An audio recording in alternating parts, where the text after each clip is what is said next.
Hello दोस्तों, आज की कहानी है मैं तो ननद हूँ। आज अचानक से यूं अपने मायके वाले शहर जाना हुआ। जब रास्ते में थी तब माँ को फोन लगाया यह बताने के लिए कि मैं थोड़ी देर बाद आपके पास आ जाऊंगी, पर खुद ही सरप्राइज हो गई जब पता चला कि माँ तो पापा के साथ खुद अपने मायके गई हुई है। नानी जी की तबीयत बहुत खराब है। मन उदास हो गया, लेकिन फिर लगा कि भाई भाभी सब तो हैं, कोई बात नहीं, उनसे मिलना हो जाएगा। पर अब सफर में मन नहीं लग रहा था। बार बार रह रह कर यही लग रहा था कि मुझे फोन करके आना चाहिए था। पर फोन भी क्या करती, अगर जरूरी काम नहीं होता तो आते ही नहीं।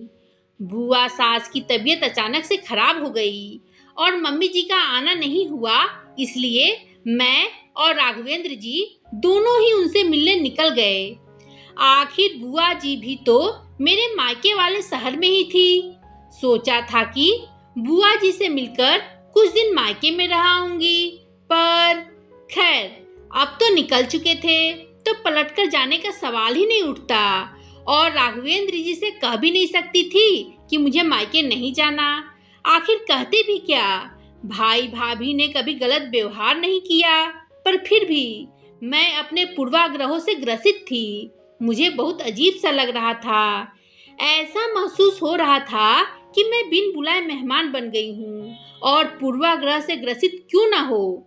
मैंने कौन सा अपनी भाभी से कभी ठीक व्यवहार किया है? हमेशा तो उन्हें अपने से कमतर माना है।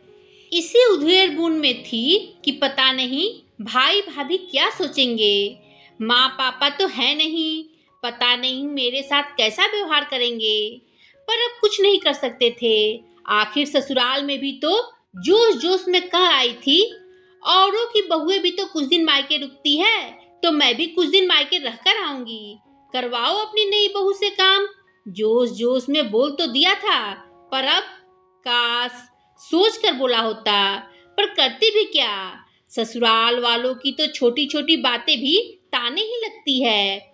उस दिन जब सासू माँ ने नई देवरानी के लिए कहा, नई बहू के कामों में तो बहुत स्फूर्ति है, पता नहीं क्यों बर्दाश्त नहीं कर पाई और जोश जोश में कुछ दिन मायके रहने की बात कहकर आ गई। पर इस बार सासू माँ ने ना रोका, क्योंकि अब तो उनके पास काम करने के लिए नई बहू आ चुकी थी, तो भला क्यों रोकती, क्यों अब मेरे नखरे उठाती। पर पता नहीं क्यों देवरानी आने के बाद दिल में डर बैठ गया कि अब अपनी जगह संभाल कर रखनी होगी। खैर पूरे रास्ते यही उधेड़-बुन चलती रही और मुझे कब नींद आ गई पता ही नहीं चला।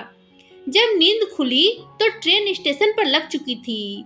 हम दोनों ने अपना सामान लिया और ऑटो पकड़कर बुआ जी के घर की तरफ रवाना हो गए। सुबह से शाम तक हम लोग बुआ जी के घर पर ही रहे और उसके बाद मेरे मायके रवाना हो गए। वहां पहुंचे तो भाभी और दोनों बच्चे ही थे। भाई काम से बाहर गया हुआ था।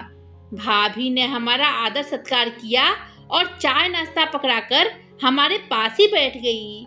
वह मुझसे कम लेकिन राघवेंद्र जी से अच्छे से बात कर रही थी।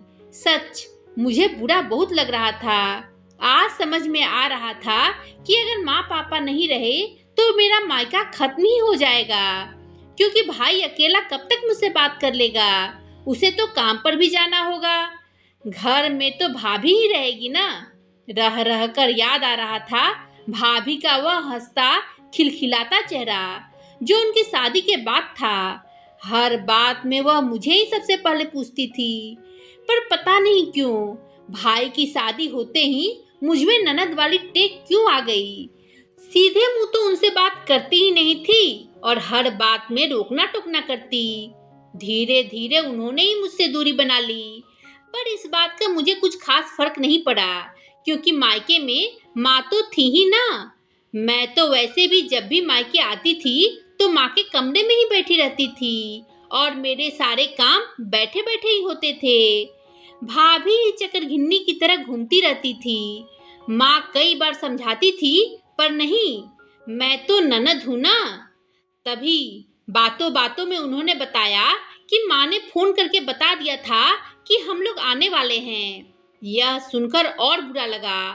पहले जो भाई स्टेशन हमें खुद लेने आता था, वह भाई आज यह पता होने के बावजूद कि हम आने वाले हैं तो घर पर भी ना मिला।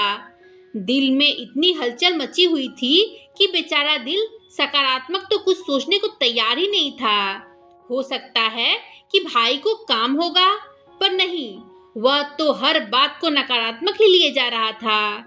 दिल इतना हैरान, परेशान, उदास था कि उसे पास में खेलते छोटे छोटे भतीजे भतीजी भी नजर नहीं आ रहे थे, जो हर बात में बुआ यह देखो, बुआ वह देखो कहकर अपने अपने खिलौने दिखाने में लगे हुए थे।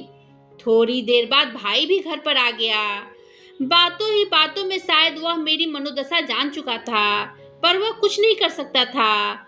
उसकी कोई गलती ही नहीं थी, गलती हमेशा मेरी ही तो रही है। उसने शुरू शुरू में खूब समझाया था, पर तब मैं यह समझने को तैयार ही नहीं थी। कई बार तो उससे लड़ पड़ती थी कि भाभी के आने के बाद तू बहुत बदल गया है। जब मैं कुछ नहीं समझना चाहती तो बेचारा भाभी को ही समझा देता था।